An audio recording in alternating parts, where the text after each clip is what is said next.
உங்களுக்கு இதை ஒரு இன்டர்கட்டில் இங்கே பண்ணுறாங்க, ஹீரோ என்ட்ரி யார் வர்றாங்க, மமிதா பஜ்ஜி, அங்கே ஒரு சின்ன ஜர்க்காது, அங்கே ஒரு ஃபைட் கிளாஸ், இங்கே ஒரு ஃபைட், நீங்கள் அந்த டியூரேஷன் கொண்டு போயிருக்கலாம்ல. இது டெக்னிக்கலாக இருந்தாலும் நம்ம பேசுகிறோம், நம்ம ஆடியன்ஸ் பார்க்குறோம் என்னடா அதுதான் திரும்ப சொல்ல வேண்டியதாக இருக்குது. அந்த கேரக்டர் வந்து ஓரளவு கொண்டு போகிறீங்க, காயத்துக்கு மாதிரி யாரை நீங்கள் சொல்லியிருக்கீங்க, படத்தில் பேசுகிற டைலாக் யார், அந்த கேரக்டர் யாருங்கிறதெல்லாம் நீங்கள் ஆடியன்ஸ் பார்க்கும்போது கிளாப்ஸ் அடிக்க ஆரம்பிச்சிட்டான். அதெல்லாம் ஓகே. நேராக ஃப்ளைட்டு பிடிங்க, டெல்லி போங்க, இங்கே பேசுங்க, மாணவர்கிட்ட ஆதரவு சொல்லுங்கள், நீங்கள் குரல் கொடுங்க, தப்பு கிடையாது. போக மாட்டார், தூக்கிட்டு போயிடுவாங்க. ஸோ இங்கே நீங்கள் இந்த ஜனநாயகம் படம் ரிலீஸ் ஆகும்போது மட்டும் பேசுவதான நோக்கம் வந்து பார்த்தீங்கன்னா ஒட்டுமொத்தமாக படத்தையும் விஜய் அவர்களுடைய ஆட்சியும் எதையாவது உன்னை பேசணும் நோக்கத்தோடு தான். மூத்த பத்திரிகையாளர் வெங்கடேஷ் சார் நம்மள நினைஞ்சிருக்காரு. வணக்கம் சார். வணக்கம் சார். நீங்கள் தேட்டரில் போய் நேற்று படம் பார்த்தீங்க லைவாகவே. நீங்கள் சொன்ன பல விஷயங்கள் படத்தில் இருந்தது. ஆக்சுவலாக படம் ஸ்டார்ட் பண்ணுறதுக்கு முன்னாடி நிறைய சொல்லியிருந்தீங்க. இப்போ படத்துடைய எக்ஸாக்ட் வசூல் என்ன, அதான் நிறைய பேர் கேட்குறாங்க.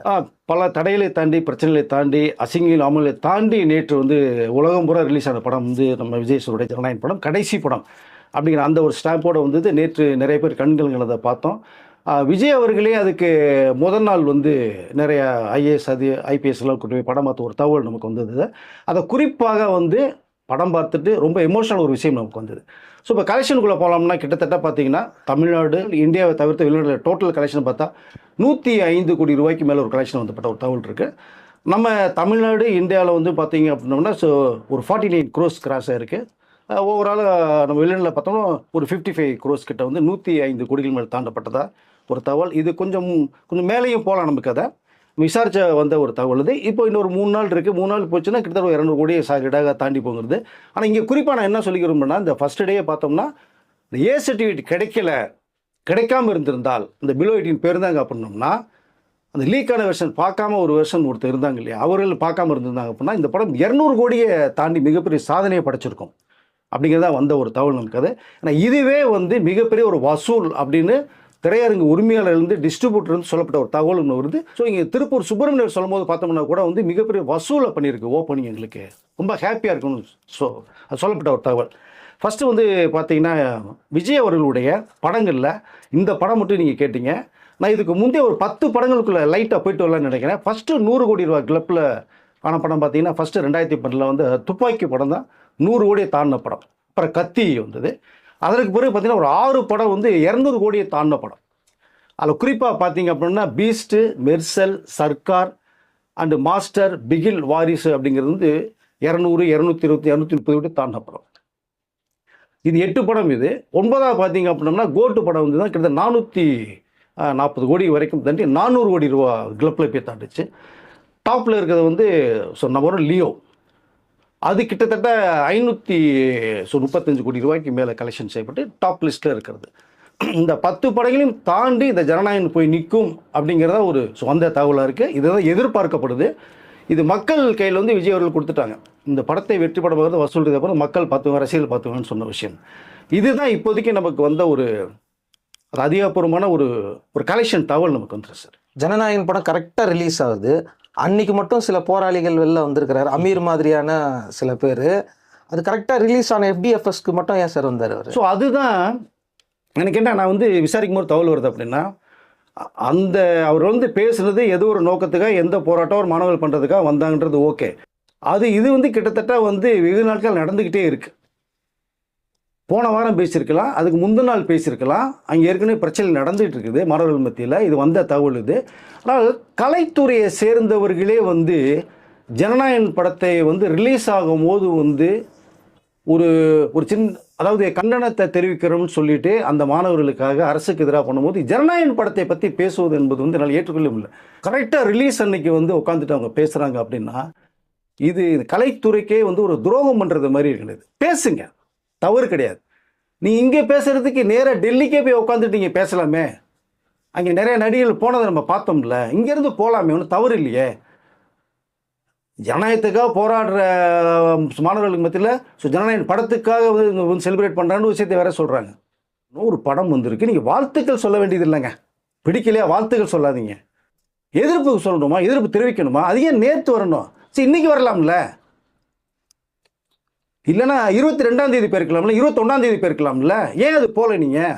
அப்போ மனசுக்குள்ளேயே ஒரு வன்மத்தை வச்சுட்டு இருந்திருக்காங்கன்னு தான் தோணுது. அதை விஜய் அவர்களை எப்படியாவது பேசணும், இப்போ படத்தை சம்மந்தமாக பேசணும்போது நேற்று பேசின அந்த சம்பவம் வந்து உண்மையிலேயே அது ஏற்றுக்கொள்ளவே முடியலைங்க. ஸோ மன்னிக்கவே முடியாத விஷயமா தான் நான் பார்க்குறேன். அதாவது அந்த சந்தர்ப்பத்தை எடுக்க வேண்டாம், அது வேற கண்ணோட்டத்தில் நடக்குது. அதற்கு வந்து கொள்கையில் ரீதியாக தன்னுடைய தமிழக அரசு மிகப்பெரிய எதிர்ப்பை சொல்லியிருக்கு. அந்த நீட் தேர்வே தேவை இல்லைங்கிற விஷயத்தை தான் டிவிக்கு அரசே சொல்லிட்டு இருக்காங்க இல்லையா? ஆளுகின்ற அரசு அதான் சொல்கிறாங்க. அது வந்து மாற்றம் செய்யலை. பட் ஆனால் இந்த படம் ரிலீஸ் ஆகும்போது வந்து இன்னைக்கு இவ்வளோ பெரிய விஷயத்தை நீ கையில் எடுத்து பேசணுங்கிறது வந்து இதனுடைய வசூலை குறைக்கணும், மக்கள் மத்தியில் அந்த ஆர்வத்தை குறைக்கணும், டைவர்ட் பண்ணுற ஒரு நோக்கத்தோடு தான் பண்டங்கள் செயல்படுது. அப்போ இது யார் சொல்லி செய்கிறீங்க நீங்கள்? எனக்கு புரியல. நீங்கள் 2 நாளைக்கு முன்னாடி பேசியிருந்தீங்கன்னா தப்பு இல்லை. அவர் டெல்லியில தான் சார் அந்த பவர் இருக்கு. அவர் டெல்லியில தானே சார் போய் போராடி இருக்காங்க. அவங்களே சொல்லிட்டாங்க, இங்கே நடக்கிறது டெல்லிக்கு நாங்கள் மட்டும்தான் பண்ண, மற்ற மாநிலங்கள் பண்ண எங்களுக்கு சம்மந்தம் இல்லை விஷயத்த ஸ்டூடெண்ட் சொல்கிறாங்க வேற. சரி, குரல் கொடுக்குறீங்க, தவறு இல்லைங்க. எங்கே கொடுக்கணும்? நீங்கள் டெல்லிக்கு போய் கொடுங்க. இல்லைன்னா ஒரு நாளுக்கு முன்னாடி வந்து சொல்லியிருக்கீங்க. நீங்கள் நேற்று ஜனநாயகம் ரிலீஸ் ஆகும்போது தான் இந்த விஷயத்தை நீங்கள் கையில் எடுக்கணுமா? நான் கேட்குறேன். அது அவசியம் இல்லை. சரி, இன்னைக்கு காலையில் கொடுங்க. அது நேற்றோட முடிச்சிட்டாங்களா? மேட்டர் முடிஞ்சு போச்சா? அப்போது ஒரே ஏம், ஜனநாயகம் படத்தை மக்கள் மத்தியில் கொண்டு சேர்க்கக்கூடாது, ஆனால் வசூல் வரக்கூடாது, மாணவர்கள் மத்தியில் போய் சேரக்கூடாதுன்றதுனால அந்த படம் பார்க்காம மாணவர்களை நீங்கள் இங்கே வாங்கன்னு சொல்லிட்டு அவர் ஒரு பங்கு சேர்த்துட்டாங்க. அப்படியே ட்வீட் வரதாங்க. ஒரு தயாரிப்பு நிறுவனம் தான் அதை அவங்களாம் சேர்த்து ஆர்கனைஸ் பண்ணி கூப்பிட்டு வந்து இந்த போராட்டத்தை பண்ணுறாங்க. பட் அதை பார்க்கணும். ஆனால் இங்கேருந்து அவர் போராட்டம் பண்ண அங்கே எப்படி சார் குரல் கேட்கும்? அவருக்கு நிஜமாவே இது மேலே வந்து உண்மையாகவே அந்த கோபம் இருக்குதுல்ல, நியாயம் கிடைக்கணும். அப்போ ஒரு டெல்லிக்கு தானே சார் போய் போராடி இருக்கணும். அது நோக்கம் இல்லைங்கிறதானங்க தெரிய வருது. நேற்று ஜனநாயகம் ரிலீஸ் ஆகும் போது தானே இந்த விஷயத்த பண்ணுறாங்க அவங்க. அது நோக்கம் இல்லை, ஆனால் அது ஒரு காரணமாக வச்சு இதை பேச ஆரம்பிக்கிறாங்க. ஆனால் அங்கே போனால் ஏதாவது ஆக்ஷன் எடுப்பாங்க, இங்கேருந்து ஆக்ஷன் எடுக்க மாட்டாங்க. நைட்ஸாக இங்கே பேசிட்டு போயிட்டாரா? அது இதோட முடிச்சுட்டு போயிடுவோம். அப்படி பார்த்தா என்ன, இது தவிர சிஎம் முறையில் படத்தை போய் பார்த்தாங்கன்னு சொல்கிறாங்க. அவர் நடித்த கடைசி படங்க, உணர்வுபூர்வமான படங்க, ஸ்க்ரீனில் பார்க்கணும் ஆசைப்படுறாரு, போகிறாங்க. இன்னும் சொல்லப்போனால் சிஎம் சாப்பிடக்கூடாது, சிஎம் தூங்கக்கூடாதுன்னு சொல்லுவீங்களா?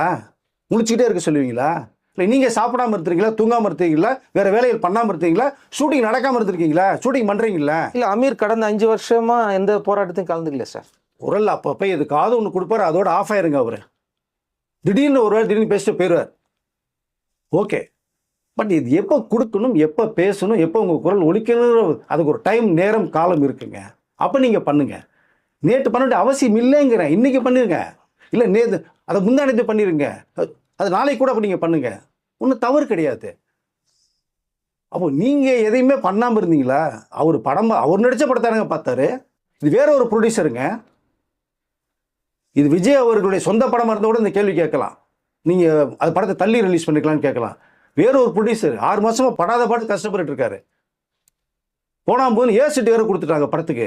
பரவாயில்ல, வசூல் வந்தாலும் சரி வராட்டாலும் சரி மக்கள்கிட்ட கொண்டு கடைசி படத்தை சேர்த்துருன்ற ஒரு நல்லெண்ணத்தோட படத்தை ரிலீஸ் பண்ணியிருக்காங்க.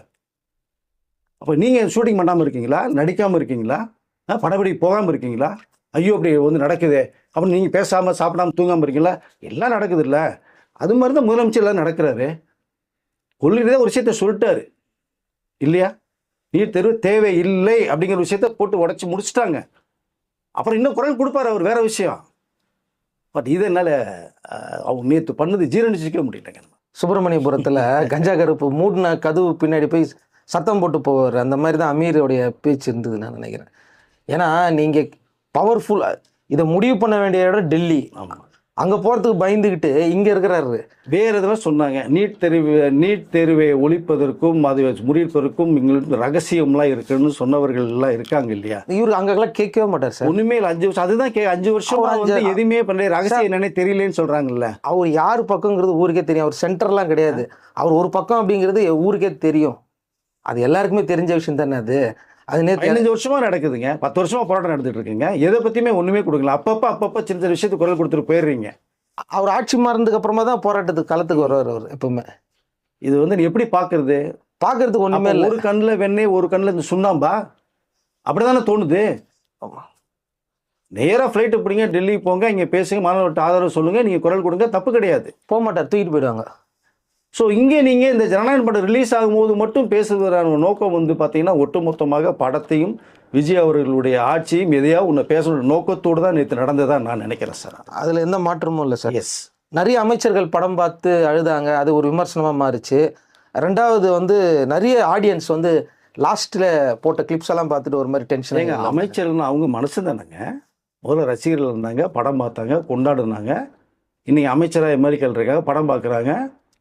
சிரிக்கிற நேரத்தில் சிரிக்க தான் முடியும், அழ நேரத்தில் அழ தான் முடியும். அதுதான் மனித தன்மை, மனசு அதான் சொல்லும் நமக்கு. படம் பார்த்தாங்க, எமோஷனல் ஆனாங்க. உண்மையிலேயே படம் பார்த்தவங்க பார்க்குற அத்தனை ஆடியன்ஸுமே எமோஷனல் ஆகலைன்னு சொல்லுங்கள் பார்ப்போம். எல்லா பேரும் எமோஷனல் ஆகிட்டு தான் வெளில வந்தாங்க. ஏன்னா இனிமேல் ஸ்க்ரீனில் விஜய் அவர்களை பார்க்க முடியாது, இப்படி ஒரு டான்ஸ், இப்படி ஒரு ஃபைட், இப்படி ஒரு mass entry, frame by frame அப்படி அப்படி அப்படி அப்படியே வந்துட்டு இருந்த ஒரு இதை வந்து இது கடைசி படமாக நினைக்கும் போதே பக்குங்க. அதாங்க நேச்சுரல், அதாங்க மனித தன்மை, அதாங்க மனசு. அது இல்லாமல் வந்து அமைச்சர் அழுறாரு, ஆடியன்ஸ் அழுறாங்க. என்ன சொல்றது, அது ரொம்ப கொடுமைங்க. அது ரொம்ப ரொம்ப கொடுமை. அது ரொம்ப எமோஷனல் படம். மொத்தத்தில் ஜனநாயகன் படம் ஒரு எமோஷனலான ஒரு படம். நல்ல வந்து கண்டனோட கதையோட நகர்ந்த படம் தான். காட்சி அமைப்புகளே விஜய் அவர்களே நிறைய சீன்ஸில் வந்து நம்மளை வந்து அப்படி கண் கலங்க வச்சுருந்தது ஆக்ட் பண்ணியிருப்பார். ஆடியன்ஸு அவங்க வந்து ரொம்ப ரொம்ப ஃபீல் பண்ணுறாங்க, எப்படியே வருஷம் ஒரு படம் பண்ணுங்க அப்படின்றாங்க. பட் அது வாய்ப்பு இல்லை அப்படின்னா அவருடைய ஆதங்கத்தை வெளிப்படுத்துகிறாங்க. இப்போ ஒரு மனிதனுடைய அந்த உணர்வு பண்ண உணர்ச்சியை வந்து மதிக்க தெரியணுங்க ஃபர்ஸ்ட்.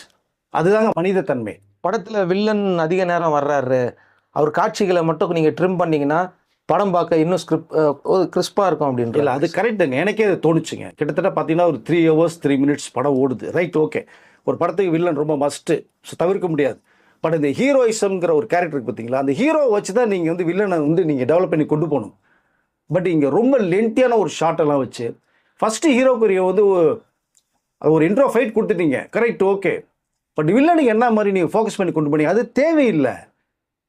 ஆப்பிரிக்காவில் சுவானிக்கான்ற ஒரு கண்ட்ரியில் போயிட்டு பண்ணுறீங்க, சரிங்க, அப்படி ஆட்டி போகிறீங்க, அதிபரையே தூக்கில் போகிற மாதிரி சீனை கொண்டு போகிறீங்க. இது எதுக்கு இந்த பில்டப் தேவையில்லை நீங்கள். இது ரைட்டு, ஓகேங்க. அவருக்கு ஒரு மிகப்பெரிய ஃப்ளாஷ்பேக்கை வேறு ஒன்று சொல்லி பார்க்கவே முடியலங்க. ரெண்டாவது, நமக்கு ஒரு நேட்டிவிட்டின்னு ஒன்று இருக்குங்க. இந்த நேட்டிவிட்டிக்கு தகுந்தது மாதிரி தான் நீங்கள் வந்து இந்த வில்லன் கேரக்டரை நீங்கள் ஃபோக்கஸ் பண்ணணும். பாபி தேவல் இதுக்கு செட்டே ஆகலை. அப்படி பொம்மை மாதிரி ஏதோ அப்படி வர்றாரு, போகிறாரு, நிற்கிறாரு, பேசுகிற வாய்ஸ், டப்பிங் வாய்ஸ் வேறு கொஞ்சம் பெரிய மேன். இது எல்லாமே டைரக்டர் டச். இது டைரக்டருடைய மிஸ்டேக் தான் சொல்லுவார். இதை அவரோட இன்டர்வியூலாம் பார்க்கும்போது வேறு லெவலில் இருக்குன்னு நம்ம பார்த்தோம். பட் இங்கே நீங்கள் அவருக்கு ஃப்ளாஷ்பேக் அவ்வளோ எடுத்து சொல்ல வேண்டிய நெசசிட்டி என்ன இருக்குது? தேவையில்லை. ரைட், ஒரு நேர்மையான ஒரு போலீஸ் ஆஃபீஸரை ஒரு கெட்டவனை மாற்றுறது ஒரு டேட்டி அரசியல் பண்ணிக்கிட்டு இருக்கிறவங்க தான் சொல்ல வரீங்க. அதை டக்குன்னு பாஸ் பண்ணி சீன் ஸ்கிரிப்டாக கொண்டு போகணும் நீங்கள். அதை சரி, அதை தான் விடுங்க. சரி, கிளைமாக்ஸ் நீங்கள் ஓப்பன் பண்ணாலே அங்கே வந்து நீங்கள் அந்த ப்ரீ கிளைமாக்ஸில் ஹீரோ உள்ளே நீங்கள் என்ட்ரி கொடுத்துடணுங்க. நீங்கள் ஒரு 20 minutes மேலே போய்கிட்டு இருக்கு, அதுக்கப்புறம் தான் ஹீரோ என்ட்ரி ஆகிறார். அதுக்கு மேலே ஆர்சி வாருன்றீங்க, ரோபோட்டிக் ஃபைட்டுன்றீங்க, ஃப்ரெண்ட்ஸு எனிமின்றீங்க, அதுன்றீங்க. வீடியோ காம்ஸ் மாதிரி நீங்கள் பண்ணீங்கன்னா எப்படிங்க அதை? ஸோ எப்படி அக்செப்ட் பண்ணுறது இதை? பட் இதுக்கு மீறி ரசிகர்கள் கொண்டாடுறாங்க, அக்செப்ட் பண்ணுறாங்க. எங்களுடைய தளபதி, எங்கள் அண்ணன் விஜய் நடித்த கடைசி படம் கொண்டாடுறீங்க, அந்த மனசு அவருக்கு இருக்குது, ரைட், ஓகே. பட் நீ இன்னும் ஸ்கிரிப்டாக இன்னும் அருமையாக கொண்டு போயிருந்தேன் அப்படின்ற ஒரு கதை. ஒரு 20 நிமிஷம் மட்டும் ட்ரிம் பண்ணாங்கன்னா இப்போ ஒன்றும் இல்லை. இப்போ இன்றைக்கி நைட்டோ நாளைக்கு கூட ஒரு 20-25 minutes ட்ரிம் பண்ணி படத்தை வந்து ஒரு கிட்டத்தட்ட ஒரு 2.25 மணி நேரம் மட்டும் கொண்டு போய் 20 minutes பண்ணி காமிச்சாங்கன்னா படம் சல்லுன்னு உங்களுக்கு ஸ்பீடு போகும். உங்களுக்கு அந்த ஆஃப் கிளைமேக்ஸ் அப்படியே ஸ்லோவாக போகுது. அதான் அப்புறம் இந்த ஹீரோவும் மமிதா பைஜும் வந்ததுக்கு அப்புறம் இந்த ஃபைட் சீன்லாம் போகும்போது அப்படி தெரிவிக்க விடுது. பட் ஏன் உழவு வச்சு திரும்பி எந்திரிக்க வைக்கிறீங்க? நீங்கள் அங்கேயே நீங்கள் வந்து ஹீரோ என்ட்ரி கொடுத்துட்டு நீ டக்குன்னு கட் பண்ணி கொண்டு வந்து எப்படி உங்களுக்கு அதை ஒரு இன்டர்கட்டில் இங்கே பண்ணுறாங்க, ஹீரோ என்ட்ரி யார் வர்றாங்க, மமிதா பைஜு அங்கே ஒரு சின்ன ஜர்க்காது, அங்கே ஒரு ஃபைட் கிளாஸ், இங்கே ஒரு ஃபைட், நீங்கள் அந்த டியூரேஷன் கொண்டு போயிருக்கலாம்ல. இது டெக்னிக்கலாக இருக்கலாம், நம்ம பேசுகிறோம், நம்ம ஆடியன்ஸ் பார்க்குறோம். என்னடா ½ hour ஆச்சு கிளைமாக்ஸ் போகும்போது, இன்னும் விஜய் சார் அது ஹீரோ காணும். அப்போது நீங்கள் இதெல்லாம் சொல்லி போகும்போது ஒரு ஹீரோவை கிராஸ் பண்ணி ஒரு வில்லன் கேரக்டர் நீங்கள் கொண்டு போய் காமிக்கும் போது பார்த்தீங்கன்னா இங்கே ஹீரோயிசம் அடிப்படும். ஒரு 20 நிமிஷம் ட்ரிம் பண்ணாங்கன்னா இந்த படத்தினுடைய ரேஞ்ச் வேறு மாதிரி, இன்னும் ஸ்பீடு அதிகமாக போயிருக்கும், சரன்னு போயிருந்துருக்கும் உங்களுக்கு. பட் அதை மிஸ் பண்ணிட்டார் டைரக்டர். நிறைய ஒரு வாய்ப்பு வந்து எச்வினோத்து கிடச்சிது. கடைசி படங்கிற அந்த ஒரு பெரிய நேம் இருக்குது அவருக்கு, அது கொஞ்சம் அவரும் மிஸ் பண்ணிட்டாருன்னு தான் நினைக்கிறேன். விஜய் சாரை பொறுத்த மட்டும் இந்த டான்ஸில், ஃபைட்டில் 3 சாங் அந்த அப்போ பிளாஸ்டர் சாங்க்கில் தெருக்கி விட்டார் தியேட்டரே உங்களுக்கு. ஸோ ஓவரால் வந்து அவர் கொடுத்ததில் அப்படி தூக்கி நிப்பாட்டி ஃப்ரேம் பை ஃப்ரேம் அசத்தெல்லாம் அட்டகாசமாக கொண்டு போயிடுற விஜய் சார். அதை இன்னும் நீங்கள் மற்றவங்களாம் சேர்ந்து பண்ணியிருந்தீங்கன்னா அந்த படத்தோட ரேஞ்சே வேறு மாதிரி இருந்திருக்கும். பிரகாஷ்ராஜ் கேரக்டர் வந்து இப்போ இருக்கிற ஒரு அரசியல்வாதியை குறிக்கிற மாதிரி இருக்குது. இன்னொருத்தர் வந்து கட்சி ஆரம்பித்து ரொம்ப வருஷமாகவே அதை ஒரு அதிபர் ஆகணும்னு நினச்சிட்டு இருக்காரு. அவரும் 2 பேரையுமே மாற்றி அடித்த மாதிரி இருக்குன்னு இப்போ இன்டர்நெட்டில் போட்டுட்ருக்காங்க. நீங்கள் சொல்கிறது கரெக்டு தான். ஸோ 2 கேரக்டர் மாதிரி கொண்டு போயிருப்பாங்க. நம்ம படத்தை ஏற்கனவே படம் ரிலீஸுக்கு முன்னாடி நம்ம கேரக்டர் பற்றிலாம் நம்ம சொல்லிட்டு வரோம் நம்ம அதை. பட் அதையும் வந்து நீங்கள் வந்து இந்த ஃபஸ்ட்டு நீங்கள் ஓப்பனிங்கில் பிரகாஷ் ராஜா ஒரு இன்ட்ரோ கொடுத்துட்டீங்க. ஃப்ளாஷ்பேக்கு செகண்ட் ஹாஃப் ஓப்பன் போது அவருக்கு ஒரு இன்ட்ரோ தேவையா? அப்போ அது வேற யாரும் எதிர்பார்க்குறாங்க. பார்த்தா பிரகாஷ் ஒன்று ஆஃப் ஆயிடுறாங்க. இதான் முதல்ல காமிச்சிட்டியா நீன்றான். இப்போ இதுக்கு எல்லாமே காரணம் வந்து டைரக்டர் தானே உங்களுக்கு அதை. அதுதான் திரும்ப சொல்ல வேண்டியதாக இருக்குது. அந்த கேரக்டர் வந்து ஓரளவு கொண்டு போகிறீங்க. காயத்துக்கு மாதிரி யாரை நீங்கள் சொல்லியிருக்கீங்க, படத்தில் பேசுகிற டைலாக் யார், அந்த கேரக்டர் யாருங்கிறதெல்லாம் நீங்கள் ஆடியன்ஸ் பார்க்கும்போது கிளாப்ஸ் அடிக்க ஆரம்பிச்சிட்டான். அதெல்லாம் ஓகே. இன்னொரு கேரக்டர் சொல்கிறாரு, நம்ம தான் ஆட்சிக்கே வரல, ஆட்சிக்கே வராமல் இருந்தால் கூட எப்படியா இவ்வளோ வசதி இருக்குது, காரு வீடு பங்களா, 15 வருஷமா அரசியலில் இருக்கிற, ஆனால் காரு பங்களா வீடெல்லாம் வச்சிருக்கேன்றது வேற யாரோ குறிக்கிற மாதிரி இருந்தது சார். அதுதான் சொல்கிறேன். நீங்கள் 2 கேரக்டர் நீங்கள் சொல்கிறீங்க, ஆடியன்ஸ் புரிஞ்சுக்கிட்டா கைத்தட்டா டைலாக் எல்லாம் புரிஞ்சிச்சு, அது ஓகே. பட் அந்த கேரக்டர் இன்னும் நீங்கள் வந்து ஸ்கிரிப்டை கொண்டு போயிருந்தீங்கன்னா இன்னும் சிறப்பாக இருந்திருக்காது. அதான் விஜயும் பிரகாஷ் ராஜுவான காட்சிகளை இன்னும் அதிகப்படுத்தியிருந்தாங்கன்னா பாபி தியோலை விட இவங்க 2 பேரும் அது இன்னும் சூப்பராக போயிருக்கும். நீங்கள் ஒரு நேரேஷன் எடுத்துக்கிட்டிங்கன்னா அப்படியே கொண்டு போய் அதுக்குள்ளே தாங்க வரணும். நீங்கள் இந்த பிரான்ச்சஸ் மாதிரி நீங்கள் ஸ்பிரிட்டாக கொண்டு போயிட்டார் வினோத் அவர்கள். ஆனால் ஆரம்ப டைமில் வந்து பார்த்தீங்கன்னா ஸ்பீடு இருக்குது. பிரகாஷ் ராஜ் பேசுகிற வசனத்துக்கு வந்து யாரை பற்றி இவங்க அடிக்கிறாங்க அப்படிங்கிறது பின்னாடி பயங்கரமான கிளாப்ஸ். ஆமாம், எங்கள் வாரிசு தானே அரசியலாக வரணும் அப்படிங்கிற பேச்சுக்கள், அப்புறம் அந்த கீரை வைக்கிற அந்த விஷயம், அதெல்லாம் பயங்கரமான டச். என்ன இன்னும் கொஞ்சம் இவங்களுக்கு ரொம்ப டைம் இருந்தது வேற சார். இப்போ ஒரு 6 மாதம் காலம் டைம் வேறு இருந்தது. படத்தை ஒரு தடவைக்கு 2 தடவை போட்டு பார்த்துட்டு இன்னும் என்னென்ன எடிட் பண்ணலாம் செய்கிறான்னு கொஞ்சம் ஸ்கிரிப்ட் பண்ணி அப்படி கொண்டு போயிருந்தாங்க அப்படின்னா இதோடைய ரேஞ்சே வேறு மாதிரி இருக்கும். வினோத் ஏன் இங்கே மிஸ் பண்ணான்னு எனக்கு ஒன்றும் புரியல. பட் அதையும் தவிர வந்து விஜய் சார் வந்து ஆல்ரெடி முன்னாடி 2 தடவை படம் பார்த்துட்டாங்க. 2 தடவை படம் பார்த்து அன்றைக்கி ஒரு 3ஆவது தடவை தான் படம் பார்த்துருக்காங்க. ஸோ படம் பார்த்து அவருக்கு ஒரு திருப்தி கூப்பிட்டு, எனக்கு பெண்களுடைய பாதுகாப்பு ரொம்ப ரொம்ப ரொம்ப முக்கியம், எனக்கு பிடித்த கண்டென்ட்டே இந்த படத்தில் எனக்கு அதுதான், எனக்கு அதை பெண்களும் குழந்தைகளும் ரொம்ப முக்கியம், எனக்கு பெண் குழந்தைகள் அப்படிங்கிற விஷயத்த அங்கே படம் பார்த்துட்டு அந்த அதிகாரிகிட்ட சொல்லப்பட்ட ஒரு தகவல் இருக்குது. ரொம்ப ரொம்ப முக்கியமான ஒரு விஷயம் எனக்கு. ஏன்னா அது டைலாக் கூட சொல்லு, எனக்கு போலீஸ்னால் ரொம்ப பிடிக்கும்னு ஒரு டைலாக் வேறு அவர் பேசியிருப்பார் அதில். ஸோ இதெல்லாம் வச்சு தான் அந்த படத்தை வந்து எல்லாத்தையும் காமிச்சு கொண்டு போய் வச்சு நம்மளுடைய அடுத்த கட்ட நடவடிக்கை எப்படி போகணும் அப்படிங்கிற விஷயத்தையும் பேசப்பட்ட ஒரு தகவல் இருக்குது சார். அதனால் வந்து கொஞ்சம் டைரக்டருக்கு வந்து டக்குன்னு இன்னும் 2 நாள் இருக்குது, நாளைக்கு பண்ணாங்கன்னா படத்தை வந்து ஸ்கிரிப்டை கொண்டு போய் அழகாக கொண்டு மக்கள்கிட்ட சேர்க்க முடியும் நம்பிக்கை எனக்கு இருக்குது. அது அவருக்கு வரணும். Okay sir. இப்போது இந்த கலெக்ஷன் வந்து மற்ற திரைப்படங்கள் இது வரைக்கும் அவர் லைஃப் டைமில் நடித்த திரைப்படங்களை இந்த படம் 1 வீக்கில் கிராஸ் பண்ணிடும் அப்படின்றாங்க. கண்டிப்பாக சார், வாரத்துக்கு நிறைய வாய்ப்புகள் இருக்குது. ஏன்னா இறுதி படம் போது உங்களுக்கு வந்து கண்டிப்பாக இதை வந்து பார்க்காதவர்கள் ஒரு தடவை பார்க்குறதுக்கு உள்ளே கண்டிப்பாக வருவாங்க. இப்போது ஞாயிற்றுக்கிழமை வரைக்குமே நல்ல ஓப்பனிங்கில் அது படம் போயிட்டு இருக்கு. அது திங்கட்கிழமைக்கு அப்புறம் இன்னும் கொஞ்சம் ஆடியன்ஸ் உள்ளே வந்துட்டாங்கன்னா இந்த மட்டும் கிடைக்காம இருந்திருந்தால் இந்த 4 நாளே தூக்கி சாப்பிட்டு போயிட்டே இருந்திருக்கும் உங்களுக்கு. அது ஒரு பெரிய ட்ராபேக் அமைஞ்சு போச்சு. எத்தனை சதவீதம் பேர் பார்த்துருக்காங்க சார்? கிட்டத்தட்ட 73% வந்து நேற்று ஒரு நாள் மட்டுமே பார்த்துருக்க ஒரு தகவல் நமக்கு வந்து சார் இது. ஸோ ஏன்னா அந்த பிலோ 18 உள்ளே போக முடியாதனால அவங்களோட பேரண்ட்ஸ் வரங்கிற தகவல் நமக்கு வருது. அதை நேற்று கூட 2 பேர் வந்து பசங்களை வீட்டில் விட்டு வந்தேன்னு சொல்லி படம் பார்க்காம வீட்டில் நினச்சிட்டு இருப்பாங்களேன்னு பேசிகிட்டு இருக்காங்க பக்கத்தில் உட்காந்துட்டு. நீங்கள் என்ன சொல்லுவீங்க அதை? ஸோ அது ஒரு வருத்தமான ஒரு விஷயமா போச்சு. இல்லைனா இது சாலிடாக நேற்று மட்டுமே ஒரு 200 கோடி தாண்டி போகிற வாய்ப்புகள் நிறையா இருந்திருக்கும். இப்போ ஒன்றும் தவறில்லை. ஓவரால் வந்து பார்க்காத அப்படின்னு சொல்ல வருவாங்க. ஏற்கனவே 1,72,00,000 வாக்கு போட்டிருக்காங்க. அவர் உள்ளே வர்றதுக்கு வாய்ப்பு இருக்குது, போவாங்க. பார்த்து முடித்தாலும் இது சாலிடாக அவருடைய படங்களை ரெக்கார்டே லியோவை கிராஸ் பண்ணி போய் நிற்குங்கிறதா நான் நினைக்கிறேன் சார். Okay sir. இப்போ இந்த படத்தை வந்து வீடியோவை பார்த்துட்டு இருக்க பல பேரும் படம் பார்த்துட்டீங்க. உங்களுடைய எக்ஸ்பீரியன்ஸை சொல்லுங்கள். தியேட்டரில் எந்த மாதிரி செலிப்ரேஷன்ஸ் இருந்தது? இப்போ நம்ம சொன்ன மாதிரியே இந்த படத்தில் இன்னும் ஒரு 15-20 மினிட்ஸ் ட்ரிம் பண்ணியிருந்தா நிஜமாவே நல்லா இருந்திருக்குமா? இல்லை சார் இது பரவாயில்ல சார், இந்த லென்த்து எங்களுக்கு ஓகே தான், நாங்கள் என்ஜாய் பண்ணோமா அப்படிங்கிறத நீங்கள் சொல்லுங்கள். இல்லை அவங்க ரசிக்கிறாங்க, அது ஒன்றும் மாற்றம் இல்லை. ஃபேன்ஸ் ரொம்ப லைக் பண்ணுறாங்க, வர்றதெல்லாம் விசில் அடித்து கைத்தட்டி நல்லா என்ஜாய் பண்ணுறாங்க. படம் வந்து 3 ஹவர்ஸ் போகிறது கூட தெரியல, டக்குன்னு போகுது. ஆனாலும் அந்த வில்லன் கிட்ட ரெடியூஸ் பண்ணி இன்னும் கொஞ்சம் ஸ்பீடு கொடுத்தாங்கன்னா என்னுடைய லெவல் வேறுங்கிறத நான் சொல்லிக்கல விரும்புகிறேன். ரசிகர்கள் அவங்களுடைய நல விரும்பி எல்லாமே வந்து படத்தை வந்து ரொம்ப வரவேற்போட ரசிக்கிறாங்கன்றதான் நிஜம். Okay sir. மீண்டும் அடுத்த வீடியோவில் வந்து ஜனநாயகன் இன்னும் மேலும் என்னென்ன கலெக்ஷன்ஸ்லாம் வரப்போகுது, இதுக்கு முன்னாடி வந்த திரைப்படத்துடைய டார்கெட்டை வந்து இந்த படம் அச்சீவ் பண்ணிச்சா இல்லையா நம்ம பார்க்கலாம். கீழே கமெண்ட் செக்ஷனில் படம் பார்த்து நீங்களும் கமெண்ட் சொல்லுங்கள். அடுத்த வீடியோவில் சந்திக்கலாம். நன்றி சார். நன்றி சார்.